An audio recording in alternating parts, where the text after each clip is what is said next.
Krishna Krishna Krishna Krishna Krishna Krishna Krishna Hare Krishna Krishna Krishna Krishna Krishna Krishna Om Namo Bhagavate Vasudevaya. Om Namo Bhagavate Vasudevaya. Om Namo Bhagavate Vasudevaya. Om Namo Bhagavate Vasudevaya. Om Namo Bhagavate Vasudevaya. Om Namo Bhagavate Vasudevaya. Om Surabhyaya Namaha. Om Surabhyaya Namaha. Om Surabhyaya Namaha. Om Surabhyaya Namaha. Om Surabhyaya Namaha.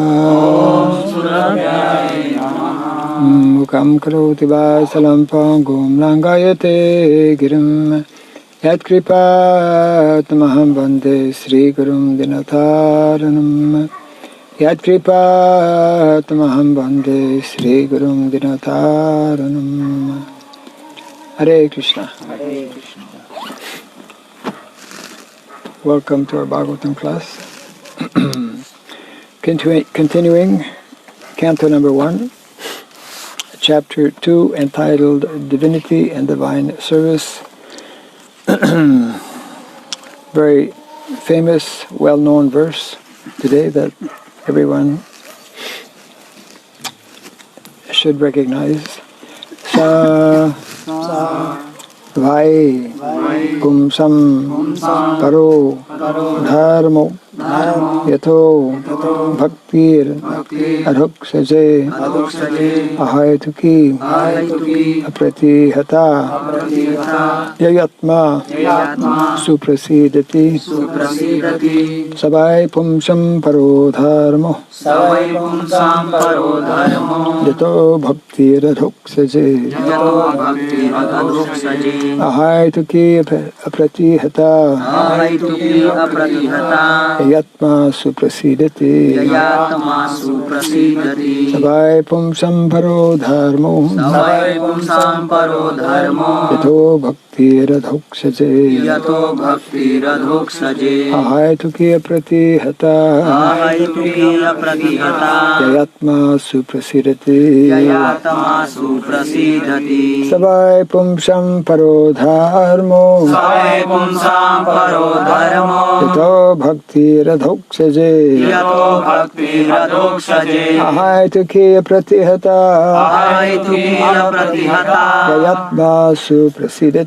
Yayatma Suprasidati Savai Pumsam Paro Dharmo Yato Bhakti Radhoksaje Ahayatuki Apratihata Yatma Suprasidati Savai Pumsan Paro Dharma Bhakti Radhoksaje Yato Bhakti Radhoksaje Ahayatuki Apratihata Yatma Suprasidati Savai Pumsam Paro Dharmo Yato Bhakti Radhoksaje Ahayatuki Apratihata Yayatma Suprasidati Saha that Vai certainly Pumsam for mankind Paraha sublime Dharma occupation Yataha by which Bhakti devotional service Adhoksaje unto the transcendence Ahayatuki causeless Apratihata unbroken Yaya by which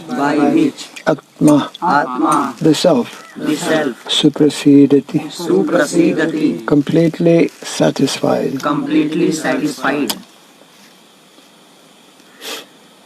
A translation and purport by His Divine Grace A.C. Bhaktivedanta Swami Srila Prabhupada ki. Jai.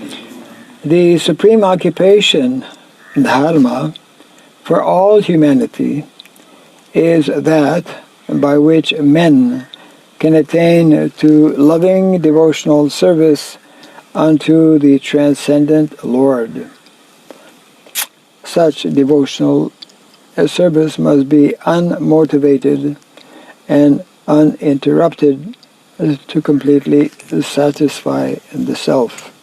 Kindly repeat after me. The supreme occupation, dharma, Supreme occupation dharma for all humanity for all humanity is that by which is that by which men can attain men can attain to loving devotional service to loving devotional service unto the transcendent Lord. unto the transcendent Lord. Such devotional service Such devotional service must be unmotivated must be unmotivated and uninterrupted and uninterrupted to completely satisfy the self. to completely satisfy the self. Purport. In this statement, Sri Sutta Goswami answers the first question of the sages of Naimisharanya. The sages asked him to summarize the whole range of revealed scriptures and present the most essential part so that fallen people, or the people in general, might easily take it up. The Vedas prescribe two different types of occupation for the human being. One is called the pravritti marga, or the path of sense enjoyment, and the other is called the nivritti marga, or the path of renunciation. The path of enjoyment is inferior, and the path of sacrifice for the supreme cause is superior. The material existence of the living being is a diseased condition of actual life.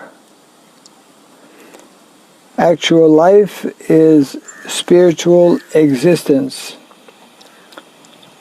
or Brahmabhuta existence, where life is eternal, blissful, and full of knowledge. Material existence is temporary, illusory, and full of miseries. There is no happiness at all.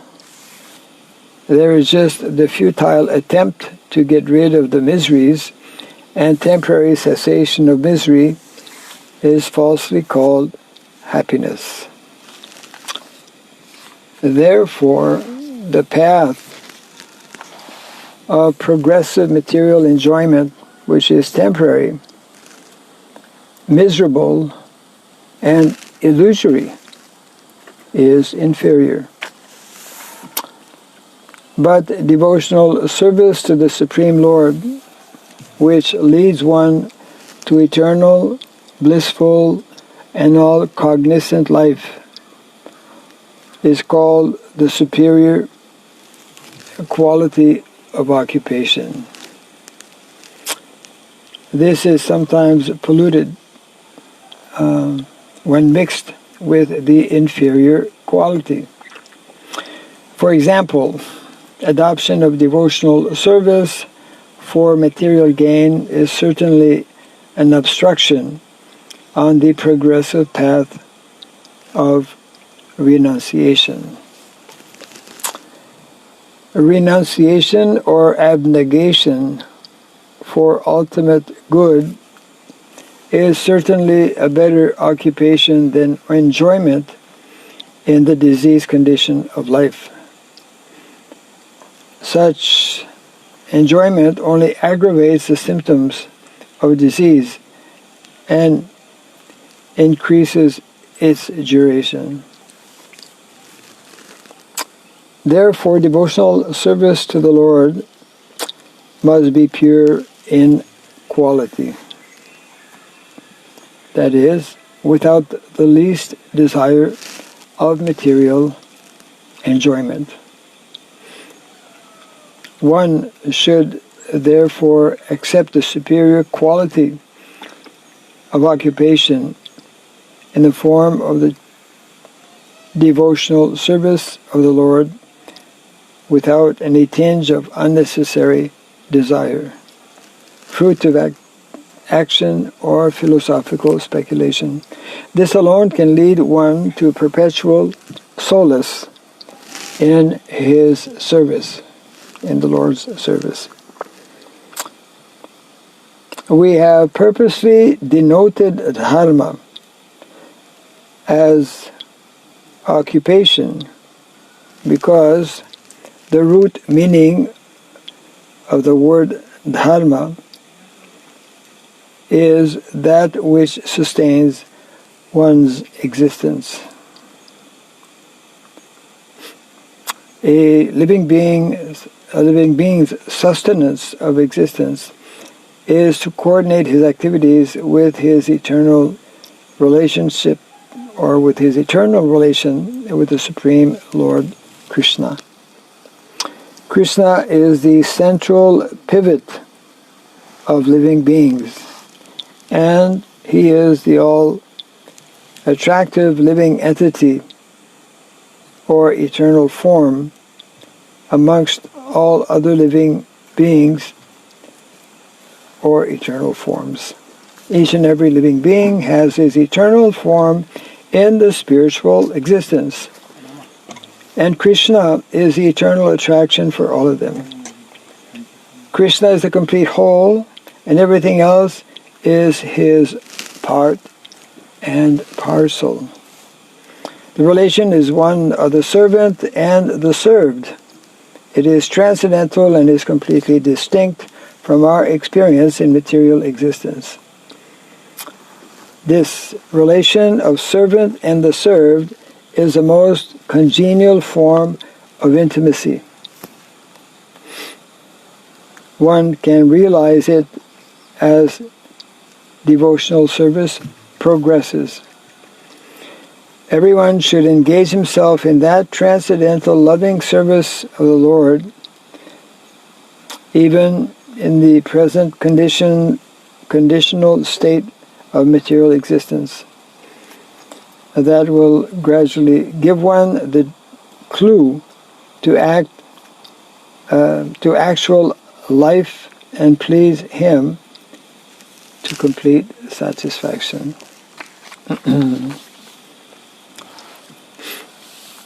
Reading the translation again. The supreme occupation, dharma, for all humanity is that by which men can attain to devotional service unto the transcendent Lord. Such devotional service must be unmotivated and uninterrupted to completely satisfy the self.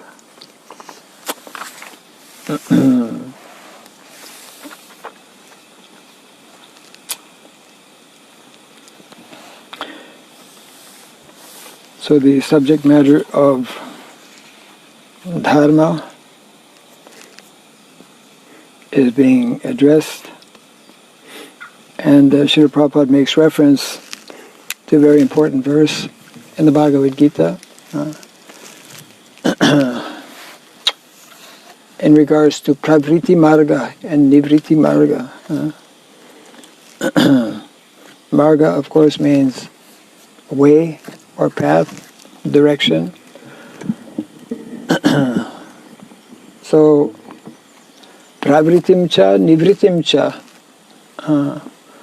Janana vidur, those who do not know the distinction between what is pravriti marga and nivriti marga, or what is good or what is bad, what is to be done, what is not to be done.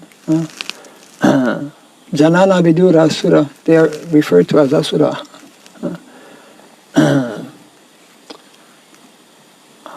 And then Krishna goes on to explain,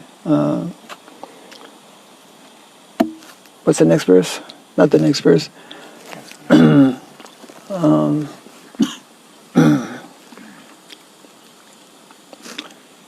Na satyam teshu vidyate, that's the last line. They are untruthful, they are not proper in their behavior, and there's a third one. Pravritim cha nivritim cha janana vidyurasura na satyam. No, that's the last line. So the whole purpose of dharma, you can look it up in the Bhagavad Gita. The whole purpose of dharma is to Na saucham na pichacharo na satyam tesu vidyate. na socham, yeah, unclean. Na socham na pichacharo na satyam teshu vidyate. Chapter? Chapter 16.7. 16:7. Yes. So na socham, unclean, unclean in their external appearance, unclean in their way of thinking, and napichacharo, without proper character, without proper what is called sadachar, without proper behavior in their dealings with one another. And na satyam teshu vidyate, untruthful, not honest. So this verse is giving a very nice definition of what is the highest form of dharma, the param dharma. Dharma is translated in different ways. Very often Srila Prabhupada would explain that dharma means duty. And we can go inside possibly. Dharma means duty. We have many duties, but there is one topmost duty. What is going to start gradually setting up. There is one topmost gradual duty which as this verse is nicely explaining, is meant to fully satisfy the living entity. So we are here actually sitting outside, and some clouds have come to refresh everyone. Meantime, quickly take the mats and bring them, of course, Rameshwar Prabhu will choose which place, because not every place is fully waterproof at this point also. Yes. So someone can take, everyone can bear with us for a few minutes as we relocate on the veranda. Yeah. Quickly take this.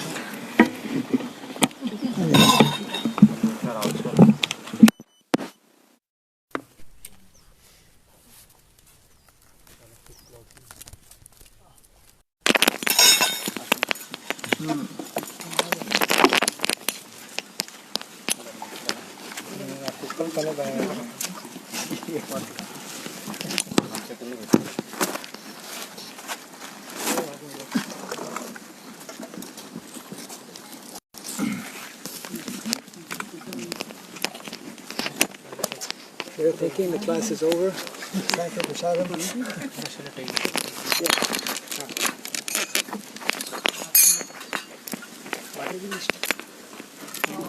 Yeah. No, now inside only. Just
Who has peace?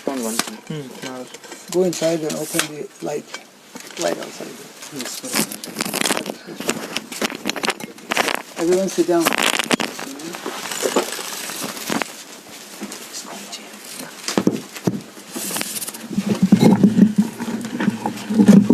Yes.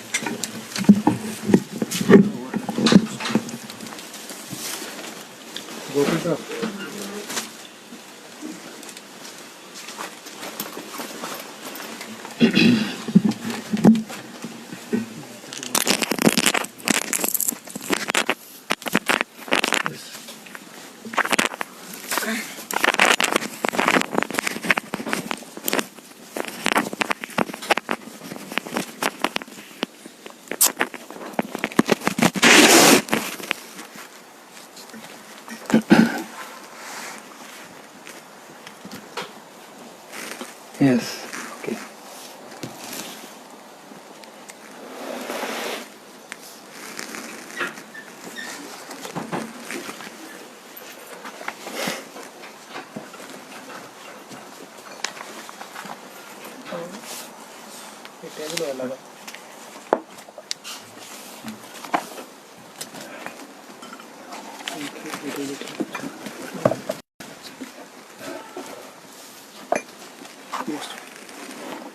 Put it here.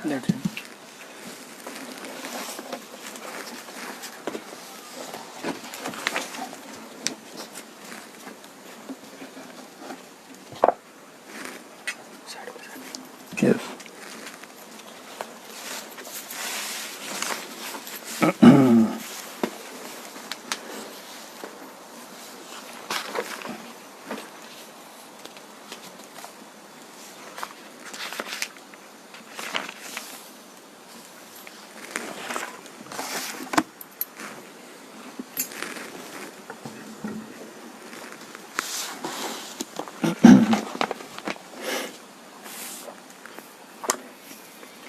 So, yes.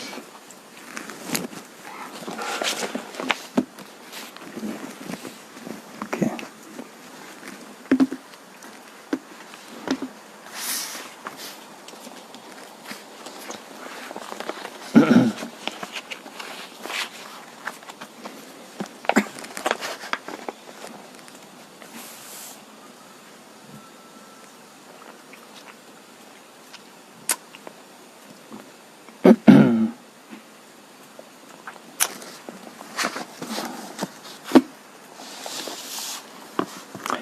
So this particular verse that we are reading today was very often quoted by Srila Prabhupada. And Srila Prabhupada often also referred to Krishna consciousness as being not a part-time occupation, just like very often people who practice some particular form of religion, they will go to church on some particular day, or they will perform some particular activity, some puja, without the type of understanding that is being conveyed here, that actually our whole existence, our whole life, our whole being is meant to be fully and completely dovetail in the service of Krishna. There's one nice example that recently a devotee was sharing his memories in being with Srila Prabhupada, and he was a sannyasi, very completely devoted to Srila Prabhupada's mission, and was doing some very special service along with some other devotees by actually collecting for the major projects that Srila Prabhupada had in India, namely Mayapur, Vrindavan, and Mumbai. So one time he was offering, he was with Srila Prabhupada discussing, and then he was mentioning how the service that the devotees with him were doing was very strenuous, in that he would have them engage like sometimes 18 hours a day. And Srila Prabhupada, he wasn't saying that to, being puffed up or anything. He was just trying to underline that the devotees in his party were very much dedicated to the mission of Srila Prabhupada. And Srila Prabhupada, however, immediately picked up. Picked up means he responded by saying, our program is 24 hours a day, not only 18 hours. So the devotee had nothing to say. But that is actually the, Prabhupada would explain, even we have one material desire, even we are distracted or attracted by some material activity, then we that disqualifies us from going back to the spiritual world, because the spiritual world is that place where everyone is completely and fully absorbed in remembering Krishna and serving Krishna in so many different ways. So specifically the words that are mentioned here, ahaitukiya pratihata, yagatma suprasidati, that is a way to fully satisfy the self by being constantly engaged. The expression is there in English, an idle mind is a devil's workshop. I'm sure you've all heard it. And that is why in modern day society, an increasingly number of people are, especially now with this, in the last 10 months, unemployed.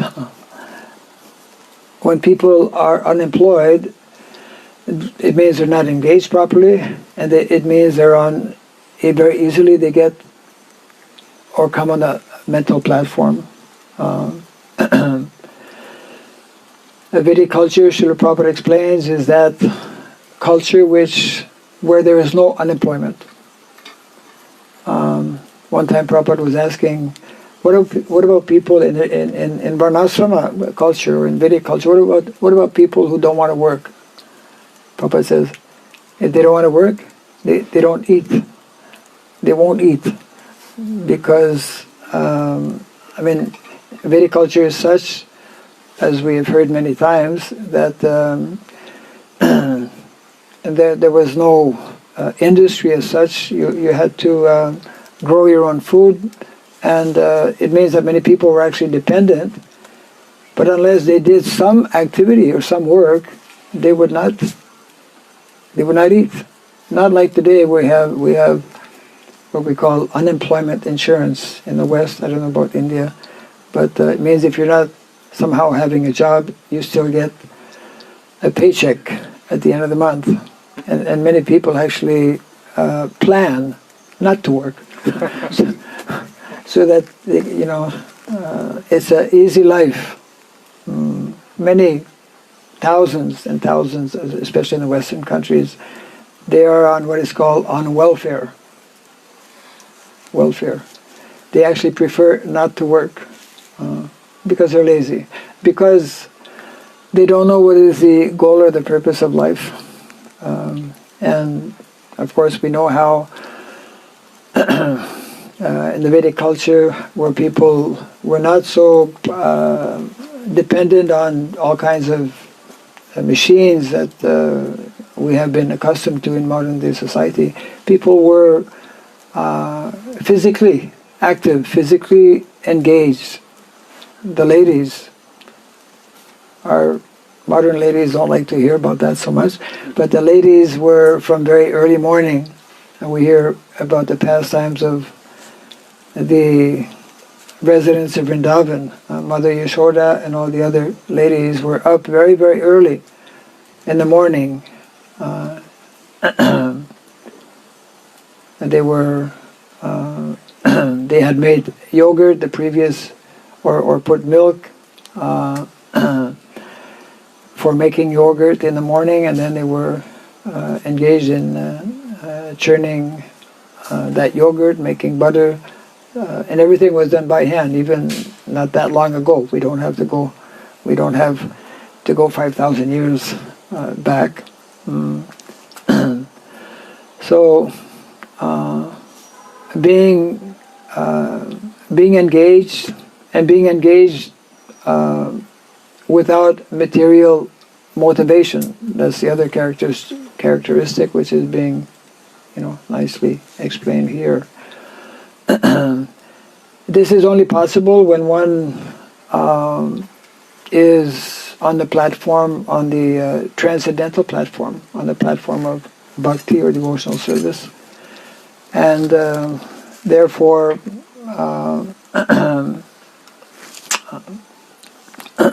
this is the way one can actually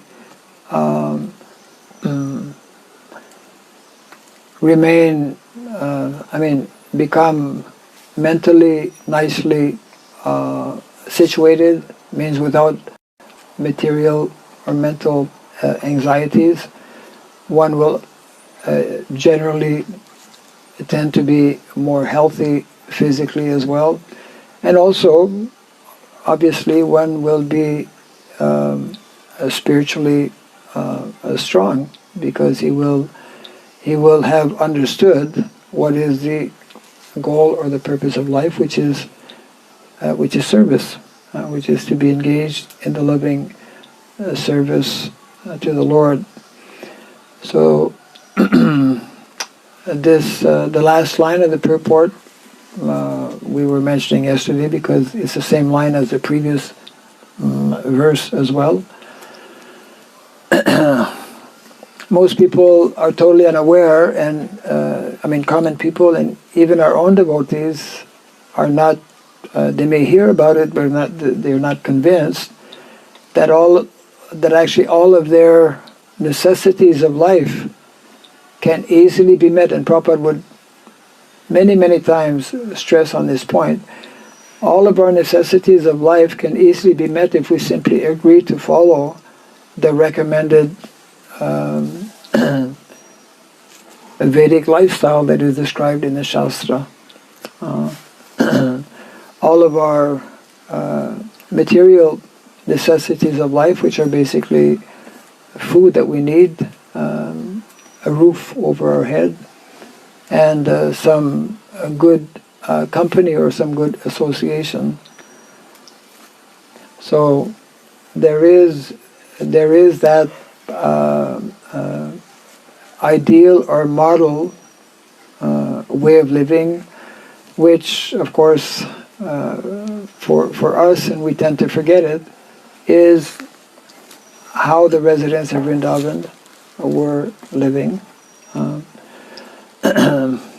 And we read, I think some days back, how when we agree to take up the spiritual path, when we actually understand that the goal of life is to become self-realized, when we practice, in particular, devotional service, then very easily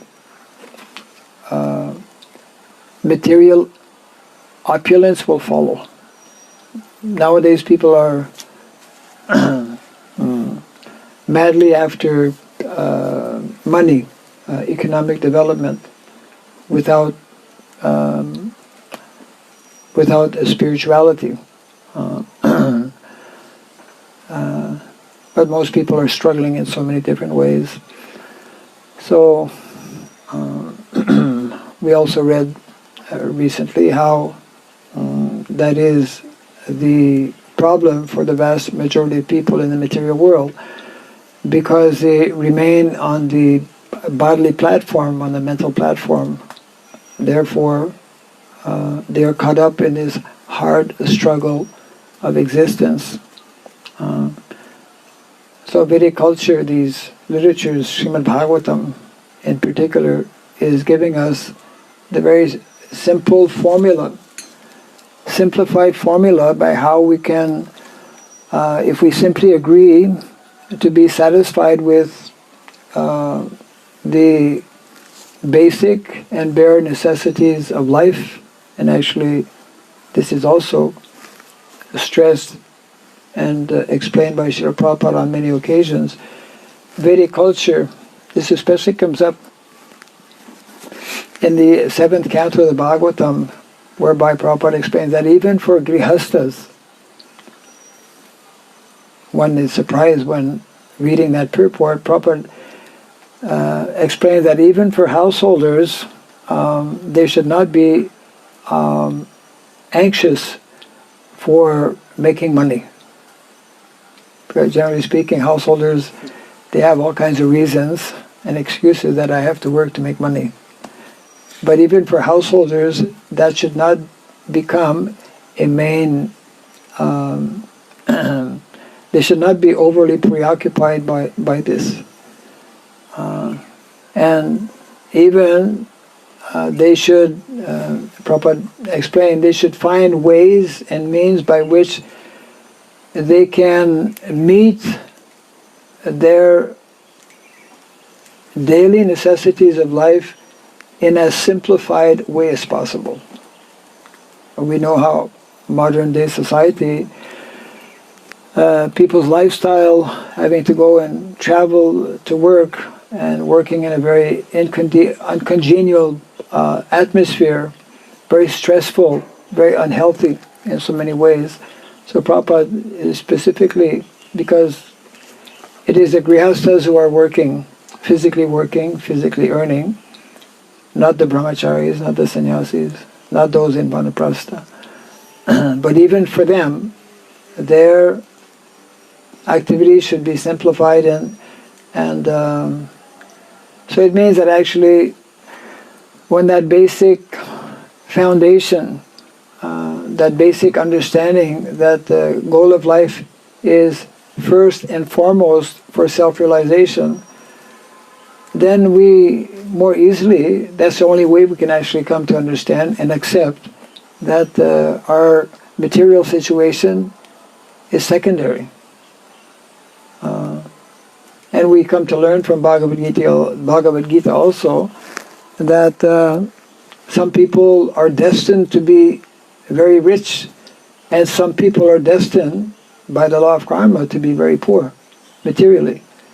But if one is rich, spiritually, if one has proper spiritual knowledge, he will understand this principle and be able to adjust with it. It's, And because so many people, that is a propaganda also in modern day society, that you should also you should compete with your neighbor. You should increase your standard of living, and in this way, people are put in so much of unnecessary anxiety because they are actually not having the basic understanding that is given from the very beginning of the Bhagavad Gita, that the goal and purpose of life is that of self-realization. So, of course, as devotees, from the very beginning, this is a very basic point that we learn when we come to Krishna consciousness. But we need to take it to the point where we actually live this philosophy of Krishna consciousness by not being caught up in what the rest of the world is caught up in. It means all kinds of unnecessary competition. So this is the simple formula given in the Shastra,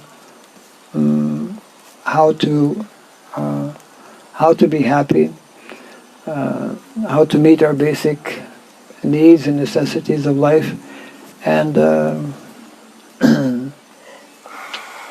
that means how to depend on Krishna, and and how to have that understanding that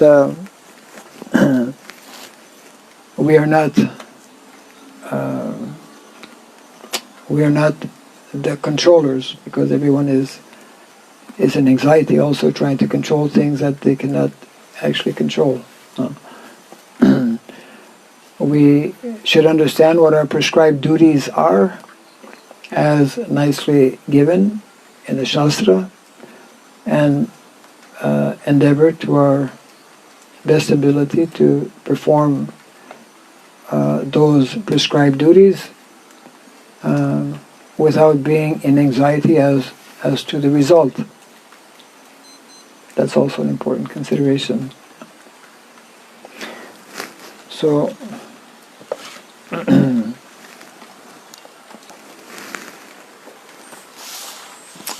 I'll just read this verse again here. The supreme occupation, dharma, of all humanity. So it's not only for one section it's for all people, for all those who have attained the human form of life, is that by which men can attain to loving devotional service unto the transcendent Lord.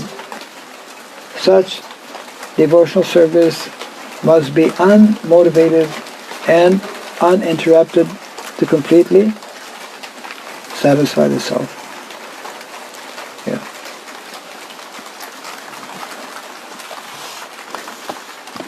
Any comments on this?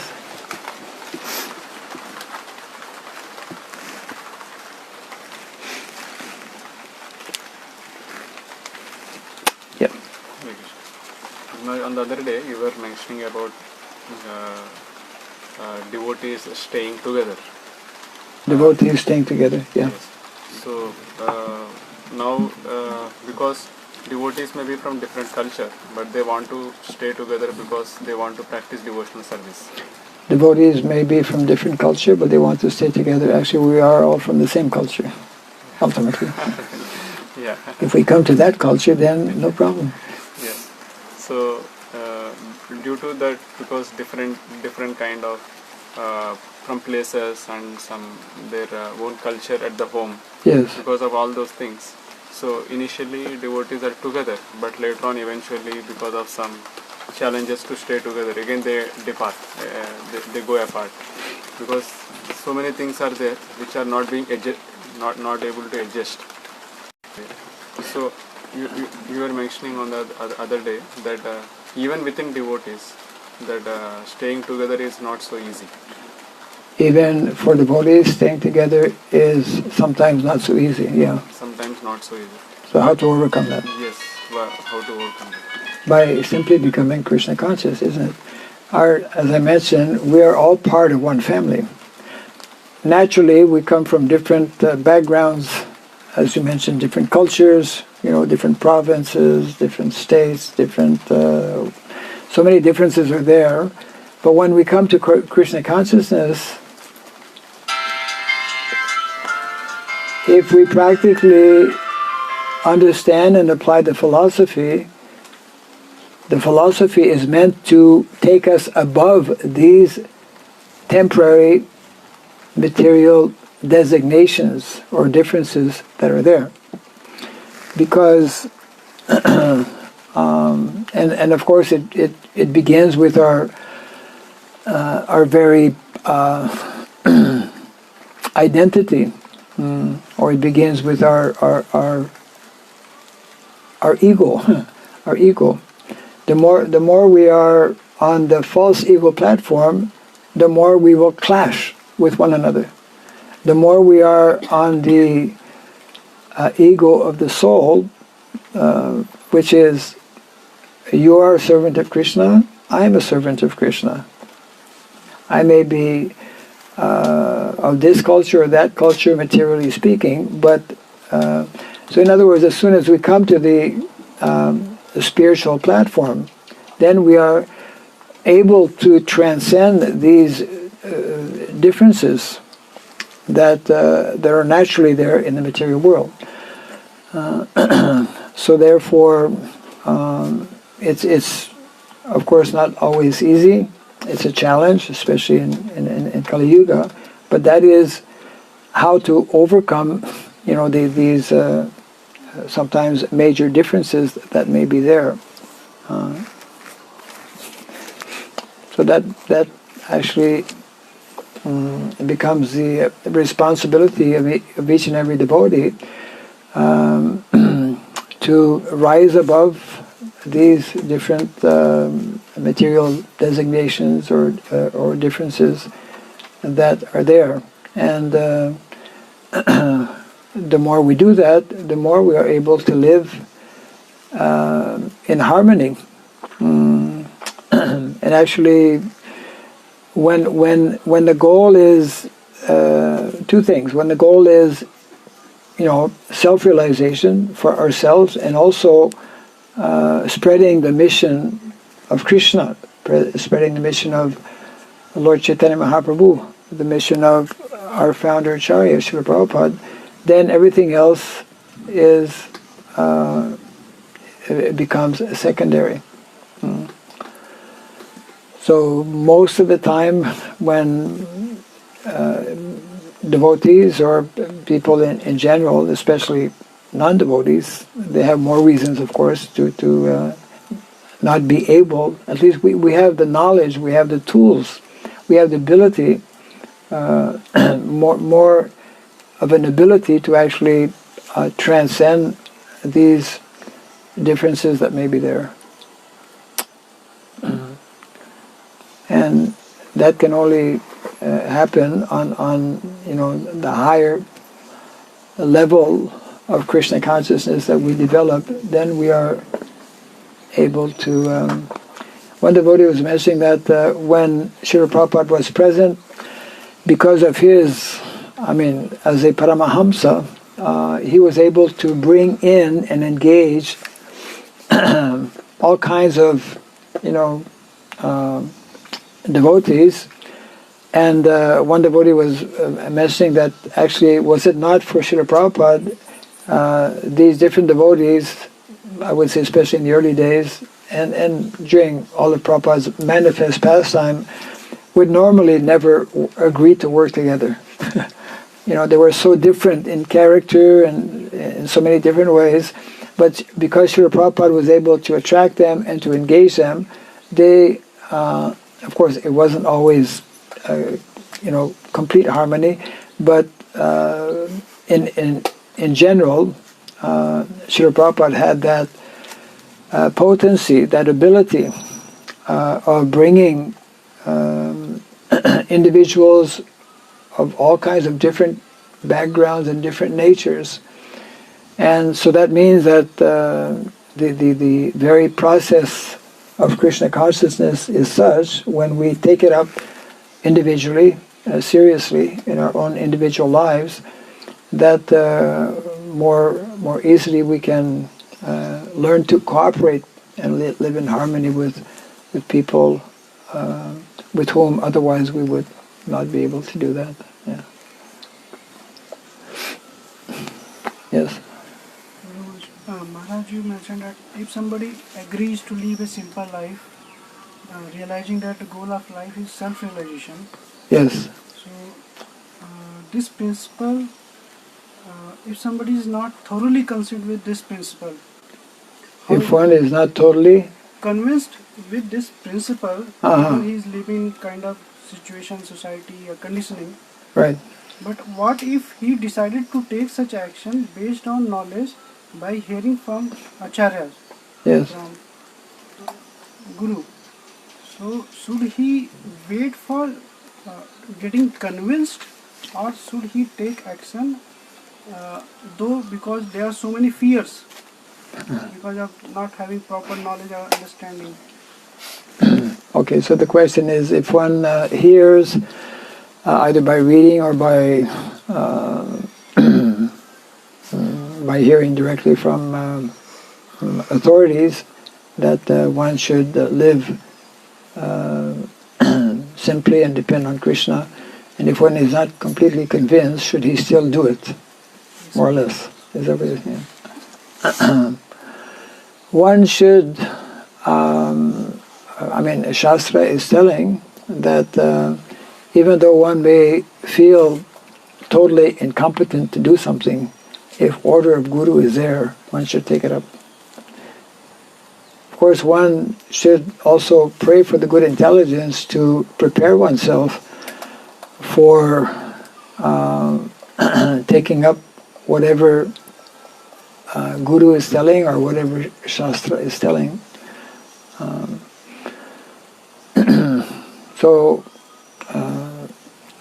So these two things are there simultaneously. One should take up the good instructions that are given by our acharyas, and one should very humbly and fervently pray for the mercy to actually be able to execute or take up that particular instruction, and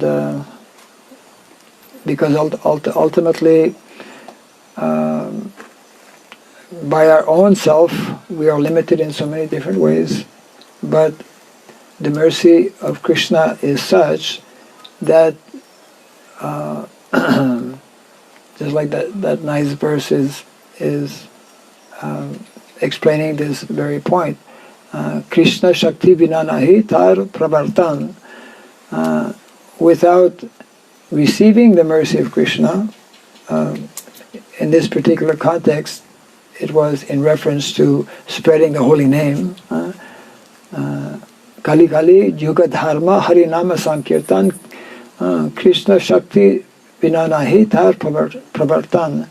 That just like Srila Prabhupada has so wonderfully spread the holy name and the mission of Lord Chaitanya Mahaprabhu around the world, but this is not humanly possible by an individual unless he becomes actually empowered.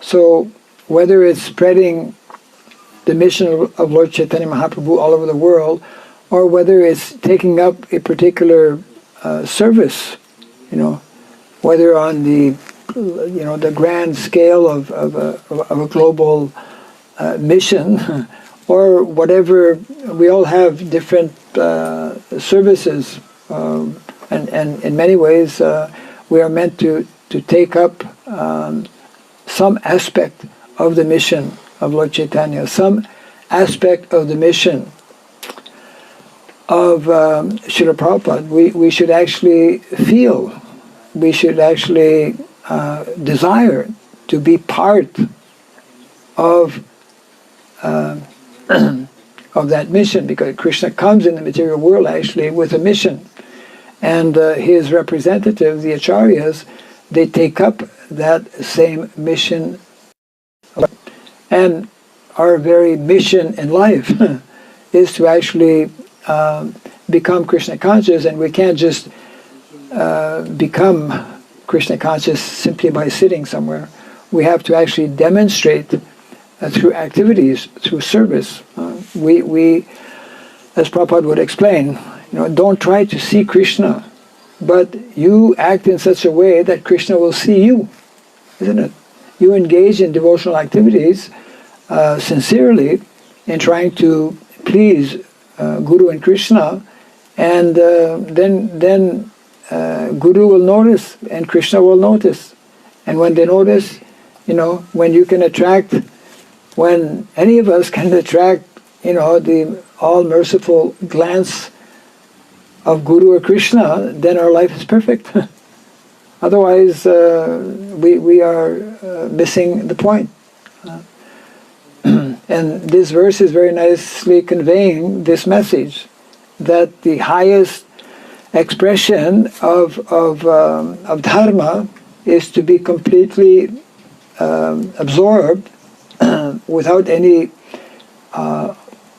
kind of material motivation, simply for serving the mission of the Lord.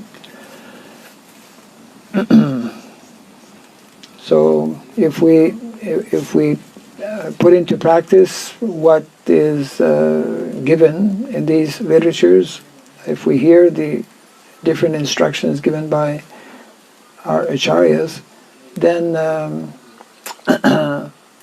it's like Prabhupada was explaining how